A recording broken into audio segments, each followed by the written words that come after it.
Bismillahirrohmanirrohim. Eng shirin taomni yeb, sara liboslarni kiyib, eng afzal mashinalarni minib, hashamatli uylarda istiqomat qilayotgan, dunyodagi muvaffaqiyatni cho'qqisiga yetgan qavmning oliylari. Agar bular Allohni tanib, Allohga iqbol qilsa, Allohga yaqin bo'lishlik rohatini, huzurini totib ko'rsa, avvalgi huzurlar bilan keyingi huzurni taqqoslab bo'lmasligini bilishar edi. Aytishardiki, vallohi Allohni tanishlik halovatini oldida boshqa narsa halovat emas ekan. Bir musulmon bo'lmagan sayohatchi odam musulmon davlatlarning birini qishlog'iga kelibdi-da, o'sha qishloqning qabristoniga kirib, bir narsani ko'rib aqli uchibdi. Ana shu qabrlarning ko'pida shunday yozib qo'yilibdi. 4 yil umr ko'rdi. 6 yil yashadi. 16 ga kirdi. Odatda vafot etganlarning aksariyatining yoshi 40, 50, 60, 80 yoshning ustida bo'ladi. Lekin bu yerda qarasangiz, ko'pchiligi 20 ga yetmagan. 4 yil umr ko'rdi, 6 yil yashadi, 17 yil umr ko'rdi. Ajib. Avvaliga tushunmadi. Lekin keyin buni sababini bildi, hikmatini. U qishloq ahlining ajib bir odati bor ekan. Ular insonning umr tarixini Allohni tanigan kunidan boshlab hisoblashar ekan. Ya'ni Allohni tanidi, bugundan insofga keldi, ibodatga qaytdi, haromatdan tiyildi, shu kundan boshlab umr hisoblar ekan. Shuning uchun bitta odam 4 ga kirib o'ldi desa, Allohni tanigandan keyin taqvoda, ibodatda 4 yil yashadi degan ekan. Birov 17 ga kirib o'ldi desa, haqqa qaytib, iymon yo'liga yurgandan keyin 17 yil umr ko'rdi. 15 yil umr ko'rdi. 30 yil umr ko'rdi. Allohni tanigandan keyingi yashagan hayotini ular haqiqiy hayot deb bilishar ekan. Allohni taniganida banda ma'siyat bilan, johillik bilan o'tgan umriga qattiq pushaymon yedi, qalbi parchalanib ketadi. Nimaga shuncha umrimni bekor o'tkazdim? Ammo Allohni tanigan, Alloh uni doim kuzatib turishini bilgan, muroqaba manzilatiga yetgan banda doim saodatli. Qalbida osoyishtalik, ko'nglida xotirjamlik, ko'zida doim quvonch. Bunga teng narsa bo'lmaydi dunyoda. Bu jannat ahlining holati. Mana shu holatga yetgan, mana shu maqomga yetgan oriflardan biri aytgan ekan, agar jannat ahlining ham holati mana shu bizkidaqa holat bo'lsa, demak ularning ham holati yaxshi holat ekan deb qo'yarkan. Tushunyapsizmi? Dunyoda turib jannatiylar his qiladigan shuurni aytayapti. Agar bizni qalbimizni holatidaqa huzur, halovat, xotirjamlik jannatiylarda bo'lsa, jannatda kirganlar, demak ularning ham hayoti pokiza ekan deydi. Mana shu yerda payg'ambarimiz bir hadisni eslaymiz. Nabiy sallallohu alayhi vasallam ana shu kibor sahobalardan 10 tasini ismini aytib, ularni jannatda ekanligini xabarini berganlar. Abu Bakr fil janna, Umar fil janna, Usman fil janna, Ali fil janna. Biz bu hadisni nima deb tushunamiz? Ya'ni biz shunaqa deb tushunamizki, mana shu sahobalar vafot etgandan keyin aniq jannati. Rasulullohdan shu bashoratni tirikligida eshitishdi. Shular jannatga kiradi. Biz ular vafot etgandan keyin jannatga kiradi deb tushunamiz. Lekin Allohni tanigan oriflar aytar ekan, Abu Bakr Siddiq shu dunyoni o'zida jannatda turibdi deb tushunishgan ekan. Tushunarlimi? Aytdi-ku, hozir oriflar aytayapti. Agar jannat ahli ham bizni qalbimizdagi xotirjamlik ularda ham bo'lsa, bizdagi sakinat, bizdagi ko'zni quvonchi ularda ham bo'lsa, demak ularda ham holati yaxshi ekan. Demak inson muroqaba darajasiga, muroqaba manzilatiga yetsa, Alloh uni kuzatib turganini, Alloh uni yaxshi ko'rganini, Alloh uni rioyasiga olganligini his qilsa, mana shu dunyoni o'zi uchun jannat bo'lib qolar ekan. Biz aytamiz, Allohning toatida ijtihod ko'rsat, Allohga yaqin bo'lishlikka g'ayratli bo'l, Allohning qullari, bandalarning xizmatida tur, vaqtingni sarfla, kuch-quvvatingni, oyoq-qo'lingni, hatto ahlingni ham, oilangni ham Allohning dinini xizmatiga sol. Borlig'ing Allohning rizosi xizmatida tursin. Shunda Alloh senga o'ziga yaqin bo'lishlik saodatini beradi. Mana shu paytda Alloh taolo qalbingga tajalli qiladi. Qalbingga tajalli qilgandan keyin sakinatni beradi. Ana shu holatda sen jannatiylarning totigan narsasidan bir narsani totib ko'rasan. Tamomiy sakinat, tamomiy xotirjamlik. Maktabni bitirding, oradan 20 yil, 30 yil o'tdi. Ana shu sinfdoshlaringdan bittasini oradan 30-40 yil o'tgandan keyin ko'rishib qolding. O'tirib gaplashding, hol-ahvol so'rading, u yoqdan bu yoqdan degandek. 1 soatlik suhbatdan keyin hayotda bu odamning qiylanganligini bilding. Qalbida xotirjamligi yo'q, yo'lini yo'qotgan, adashgan, hamma narsadan qo'rqib, xavotir bilan yashayotganini tushunding. Hayoti og'ir. Chunki Allohdan uzoq u. Endi haqiqiy mo'minchi? U bilan o'tirsang-chi, uni ham hayotini nima ekanligini ko'rasan. U haqiqiy mo'min. Biladi. Nimani biladi? Alloh uni yaxshi ko'rishini. U biladi. Nimani? Alloh o'zini rioyasida saqlashini. U biladi. Nimani? Alloh meni tashlab qo'ymaydi o'z holimga deydi. Mana shu narsaga iymoni komil bo'lganligi uchun ma'naviyati ham oliy. Hech narsadan qo'rqmaydi. Allohga tavakkal qiladi. Har qancha atrofida vahimali voqea, hodisalar bo'lsa, hasbunallohu va ni'mal vakil deydi. Allohning aytgani bo'ladi deydi. Allohdan uzoq odamlar aytadiki, rak kasali ko'payib ketdi. Shuning uchun har yili deydi, bir marta deydi, rakka analiz topshirib turish kerak. Qo'rqadi. Vaholanki rakda asari ham yo'q, saratonda. Mana shu odam Allohni tanimaydigan odam. 80 yil sog'lom yashasa ham 80 yil qo'rquv bilan yashaydi. Qo'rqib yashayaptimi? Demak, shu qo'rquv uni tugatadi. Nima uchun qo'rqyapti? Allohni tanimaydi-da. Kim aytgani bo'ladi? Birodarlar, sizda mana shu iymon borligi uchun Allohning aytgani bo'ladi degan narsa shunaqa katta boylikki, uni biz bilmaymiz boyligini, chunki borda bizda. Endi o'sha narsasi yo'q bo'lgan odamlar sal narsaga nima qilaveradi? Qo'rquv vahimaga tushaveradi. Aytiladi, anta min xavfil maradi fi maradin. Sen kasal bo'lib qolishlik qo'rquvi sababidan doim kasalsan. O'zi sog', lekin kasal bo'lib qolishlik g'ami bilan, qo'rquv bilan doim kasal. Allohni unutgan dunyo ahllari, ular Allohdan uzoq bo'lib olishdi. Shuning uchun doim qo'rquvda yashashadi bular.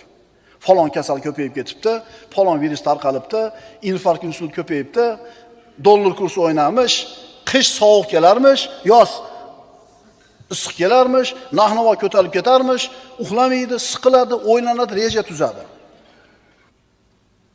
Odam qachon shunaqa holatga tushadi? Allohdan uzoqlashganida. Endi mo'minni qara xotirjamligini.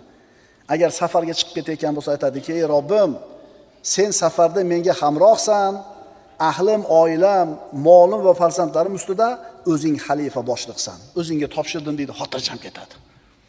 Bolasini safarga jo'natayotgan ota, ona nima deydi? "Bolam Allohga omonatsan" deydi. Bo'ldi. Agar Alloh bilan birga bo'lsang, Robbing senga xotirjamlik beradi. Fa innaka bi ayunina. Zotan siz shak shubhasiz bizning ko'z o'ngimizdadirsiz, ya'ni hifz-i himoyatimizda. Agar Alloh bir bandani o'zini rioyasiga olsa-chi, panohiga olsa-chi, bu banda hech qachon xor bo'lmaydi. Ikki dunyoda ham. Alloh bunaqa bandasini tashab qo'ymaydi, zoya qilmaydi. Shunday va'da bergan. Allohning va'dasi bajarilmay qolishidan ko'ra, bu osmoniy yerlar vayron bo'lib ketishi Alloh uchun osonroq. Og'ir bo'lsa ham aytishimiz kerak bo'lgan bir haqiqat bor. Agar sen banda hayotingda osoyishtalik topolmayotgan bo'lsang, qalbingda sakinat yo'q bo'lsa, rizqingda baraka topilmayotgan bo'lsa, bu holat uchun faqat o'zingni aybla. Iymoning, amalingni bir qator ko'rib chiq. Agar namozlaring shakli bo'lsa, tilovatlaring shakli bo'lsa, namozingda yoki tilovatingda biror marta qalbing yumshab, ko'zing yoshlanmagan bo'lsa, Allohga bo'lgan muhabbat sababli biror marta qalbing iztirobga tushmagan bo'lsa, Allohdan bo'lgan qo'rquv tufayli etlaring titrab jimramagan bo'lsa, o'zingni Alloh uchun qadrli ekanligini his qilmagan bo'lsang, ibodat amallaring faqatgina shakli bo'lsa, biz aytayotgan sakinatni qayerdan topmoqchisan? Qanday qilib senda xotirjamlik bo'lsin? Bular yo'qmi? Ha, yo'q. Buning uchun faqat o'zingni ma'lumot qil. Iymon va amallaring ko'rib chiq. Chunki iymonning halovati bo'ladi.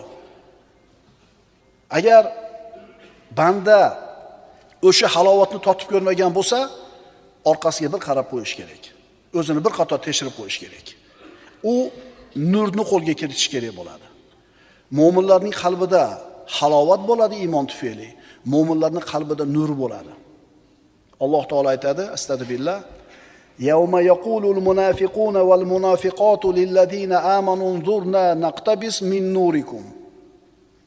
U kunda, qiyomat kunida munofiq va munofiqalar iymon keltirgan zotlarga bizga qarab turinglar, biz ham sizlarning nuringlardan ozgina foydalanaylik deyshadi. Ularga ortinglarga qaytib nur istayveringlar deyiladi. Ana birodarlar, mo'min odamning qalbida xotirjamlik, nur bo'ladi, iymon sababli. Payg'ambarimiz aytadilar: "Zaqa ta'mal iman man radiya billahi robban va bil islami dinan va bi Muhammadin rasulan" sallallohu alayhi vasallam. Iymon ta'mini totib ko'ribdi. Kim? Allohni Rob deb, islomni din deb, Muhammad alayhisalomni payg'ambar deb rozi bo'lgan kimsa. Agar Allohni Robbim deb rozi bo'lgan bo'lsangiz, chin dildan, islomni dinim deb qabul qilgan bo'lsangiz, chin dildan, Muhammad alayhisalom mening payg'ambarim deb chin dildan rozi bo'lgan bo'lsangiz, siz iymonning ta'mini totib ko'ribsiz. Tasavvur qiling, holvani chaynadingiz, shirin, orqasidan sholg'omni chaynadingiz. Ta'mi bir xilmi? Bu kalimani aytgandan keyin ham, ibodatlarni qilgandan keyin ham bir narsani his qilmayapsizmi? Demak, muammo sizda. Agar hali ham iymonni ta'mini totib ko'rmagan bo'lsangiz, sizning kamchiligingiz, o'zingizni tekshiring. Qayerda nuqson bor? Qayerda kibr bor? Qayerda shirk bor? Qaysi o'rinda dunyoga oshiqcha muhabbat bor? Kuzating, qidiring, izlang. Yaqinlikni his qilmadingizmi? Muhabbatni his qilmadingizmi? Yuksalishni his qilmadingizmi? Saodat topmadingizmi? O'zingizni ayblang. Payg'ambarimiz sollallohu alayhi vasallam aytadilar: "Salasun man kunna fihi wajada halawatal iman." Kimda mana bu 3 ta sifat bor bo'lsa, tahqiq iymonning ta'mini totib ko'ribdi. Iymonning halovatini totib ko'ribdi. Birinchisi: "Man kana Allohu va rasuluhu ahabba ilayhi mimma siwahuma." Alloh va uning rasuli ana shu odam uchun qolgan hamma narsadan suyukliroq bo'lsa. Ikkinchisi: "Va man ahabba abdan la yuhibbuhu illa lillahi azza va jalla." Ikkinchi sifati, bir odamni yaxshi ko'rsa, faqat Alloh uchun yaxshi ko'rsin. Undan foyda bo'lganligi uchun, qarindoshi bo'lgani uchun, millatdoshi bo'lgani uchun, urug'i bo'lgani uchun emas. Uchinchisi: "Va man yakrahu an yauda fil kufri ba'da an anqadahu Alloh minhu kama yakrahu an yulqa fin nar." Kufrga qaytishni, Alloh uni kufrdan qutqargandan keyin yana kufrga qaytib qolishligini xuddi o'tga tushishligini yomon ko'rganda yomon ko'rsa. Mana shu 3 ta sifat bo'lsa, iymonni nimaligini totib ko'rasiz. Birinchisi nima deyildi? Alloh va rasuli hamma narsadan sizga ustun bo'lish kerak. Otangizdan ham, enangizdan ham agar qarshi bo'lsa Allohga. Tijoratingizdan ham katta bo'lsa ham. Ahmad iymonida sodiq, amallarda doim bo'lgan multazim bir musulmon inson. Uni bir boy, badavlat do'sti bor. Ammo u do'sti boy bo'lgani bilan osiy, fosiq, ma'siyat ichida. Endi Ahmad o'zi dinda, taqvoda bo'lib turib, o'sha oshnama hayoti zo'rda deyotgan bo'lsa, shu fosiq do'stini hayotini havas qilayotgan bo'lsa, Ahmadni iymoni nolga teng. Aytildi-yu, Alloh va rasuli hamma narsadan ustun bo'lish kerak. Agar Ahmad iymonni mazasini totib ko'rganida, u fosiqda hayotini umuman havas qilmas edi. Pulingizdan ajraysiz, kasal yetadi. Mana shu holatda sop-bosoq odamni havas qilyapsiz, rasvo bo'lsa ham, kofir bo'lsa ham. Zo'rda buni hayoti desiz. Yoki pulingizdan ajrab turganda boy badavlat bo'lib turgan bir munofiq odamni ko'rib havas qilyapsiz. Agar shu holatda turgan bo'lsangiz, hali siz Allohni tanimabsiz. Aniq siz hali iymonda halovatini totib ko'rmassiz. Amallaringiz agar shunaqa bo'lsangiz, hammasi o'zingizga qaytariladi. Tushunyapsizmi?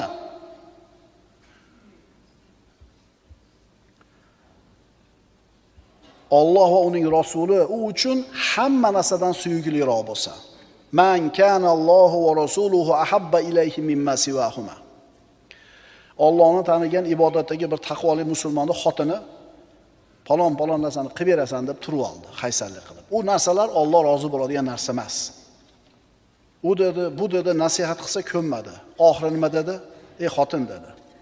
Bilib qo'y. Jannatda shunday bir hurlar borki, agar ulardan bittasi yer yuziga ko'rinsa, uning yuzining nuri oy bilan quyoshning nurini so'ndirib qo'yadi dedi. Seni deb undan voz kechganimdan ko'ra, uni deb sendan voz kechib qo'yishim osonroq dedi. Endi seni deb turib u hurlardan mahrum bo'lishni xolamayman. Ularni kechmayman, yaxshisi seni kechib qo'yaman dedi. Haqiqiy mo'min odam iymonida sobit turadi. Chunki u uchun eng birinchi narsa qalbidagi bu Alloh va uning rasuli. Har qancha qiyinchilikka, aziyatga qolmasin, Allohga osiylik qilmaydi. Shunaqa odamlar bor. Birov masxara qilib qo'ysa, qilayotgan savobli amalini chat tashlab yuboradi. Ha, bu qorihan, bu namoz o'qiydi deb turib masxara qilib qo'ysa, shat yig'ishtirib qo'yadi. Yo kitob ko'tarib darsga ketayotgan bo'lsa, ha mullavachchada masxara qilib qo'ysa, shat tashlab yuboradi. Nima qiladi? Nima qilaman bunaqa gapni eshitib deydi-da. Tashlab yuboryaptimi? Demak, u halovatni totib ko'rgani yo'q. Alloh taolo aytadi. Astagfirullah. Wa minan nasi man ya'budu Alloha ala harf. Fa in asabahu khayrun itma'anna bih. Wa in asabathu fitnatun qalaba ala wajhihi khasira ad-dunya wal akhirah. Zalika huwal khusranul mubin. Bizda yo'qmi shu narsa? Ozgina yaxshilik qildingiz, muruvvat qildingiz, bilishmadi. Yaxshiligingizni qadrlashmadi. Aksincha, sizni bir xafa qilib qo'ydi bir sassiq gapi bilan. Shart tashlab yuboryapsizmi shu ishni? Demak, Alloh uchun qilmagan ekansiz u ishni. Alloh aytadi. Odamlar orasida Allohga bir chetda, ya'ni sidq dildan emas, balki til uchida ibodat qiladigan kimsalar ham bordir. Bas agar unga yaxshilik yetsa, o'sha sababli xotirjam bo'lar. Agar biron fitna, baxtsizlik yetsa, dindan yuz o'girib ketar. U dunyo va oxiratda ziyon ko'rar, bu esa ochiq aniq ziyondir. Ma'qulmi? Yaxshi ishni qilyotdi, odamlar qadrlashmadi, naborat ustidan kulib qo'yishdi, nima qiladi? Shart tashlab yuboradi. Ulamolardan biri aytadi. Agar qilgan savobli amaling sababli qalbingda bir halovatni topmasang, bas u qalbingni hisob qil. Savob ish qildingiz, lekin qalbingizda xursandchilik, halovat bo'lmadi. Demak, muammo bor qalbda. Nima uchun? Chunki Alloh ash-shakur bo'lgan zot. Bandasini qilgan ishiga shukr keltiradi. Agar shu qilgan ishi xolis Alloh uchun bo'lgan bo'lsa, mana shu dunyoni o'zidayoq shu ishiga Alloh taolo mukofot beradi. Ana shu mukofotning birinchi belgisi qalbingizda xursandchilik paydo bo'ladi. Berdingiz, olib ketdi. Bir muammosini hal qilib berdingiz, xursand ketdi. O'sha odamni xursand qilganingizga qalbingizda paydo bo'layotgan xursandchilik amalingiz qabul bo'lganligining alomati. Amalingiz qabul bo'lganligining alomati qalbingizdagi xursandchilik. Masalan, katta yo'lga chiqolmay turibdi, kichkinaroq mashina, hech kim yo'l bermayapti. Turibdi bechora, bargat qilyapti farasini. Siz shunday gazdan yig'iz olib, avarikani yoqib tormoz tepdingiz. Shart kirib oldi. Keyin 2 qadam yurgandan keyin avarikasini yoqib qo'ydi. O'sha momentdagi holatinglarni eslanglar-da. O'zingizlardan xursand bo'lganmisizlar? Biz qilgan savobli amalimizning orqasida qalbimizda xursandchilik paydo bo'layotganligi birinchisi ixlos bilan qilganligimiz, ikkinchisi Alloh qabul qilganligini belgisi. savob ish bor, hamma aytadi qilish kerak deb. 100 martalab takrorlaydi. Mana ishda savob bor, qilsang ajr bo'ladi deydi. Savob degan so'zni ma'nosini o'zi yaxshilab tushunib olishimiz kerak. Savobning ma'nosi qanaqa bo'ladi? Takrorlaymiz. Allohning go'zal ismlaridan bittasi Ash-Shakur. Ash-Shakurning ma'nosi, agar banda savobli, yaxshi amalni qilsa, Alloh mukofotlab, uni qalbiga xursandchilik, xotirjamlik va saodatni shu dunyoni o'zidayoq, shu joyda ham paydo qilib qo'yadi. Oxiratda beriladigan ajrdan avval. Savobli amal degani orqasidan mukofot keladigan amal ekan. Ha, demak biz qilgan ba'zi bir savobli degan amallarimizni mukofot kelmayaptimi? Demak savobli bo'lmagan ekan. Riyo uchun bo'lgan ekan, xo'ja ko'rsin uchun bo'lgan ekan. Agar savobni qilib turib ham qalbingda xursandchilik paydo bo'lmayotgan bo'lsa, muammo seni o'zingda. Aniq bil, mana shu amalingda kamchilik bor yo niyatingda nuqson bor. Shuning uchun Alloh taolo senga oxiratdan avval shu dunyoni o'zida ham mukofotni bermadi. Demak, qabul qilmadi, Allohning huzuriga ko'tarilmadi. Odamlarni maqtovi deb, ularning muhabbatini ko'zlab tog'dek qilgan amaling hech qachon qalbingda xotirjamlikni, sakinatni paydo qilmaydi.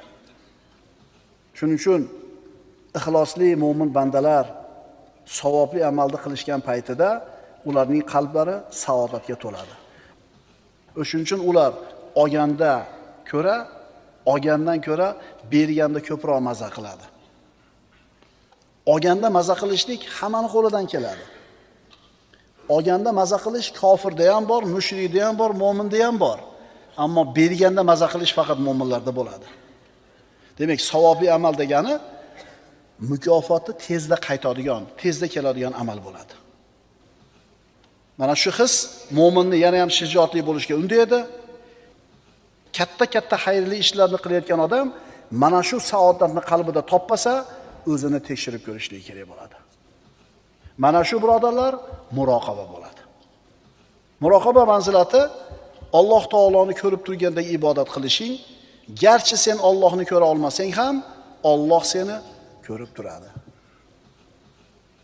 Alloh azza va jalla savobli ishlarda xolis Alloh uchun sunnat muvofiq qilib, mukofotini shu dunyodayoq xursandchilik ko'rinishida oladigan taqvoli, muroqaba manziliga yetgan bandalardan bo'lishimizga muvaffaq qilgan bo'lsin. Aqulu qawli hada va astagfirulloh li va lakum. Vassalomu alaykum va rahmatullohi va barakatuh.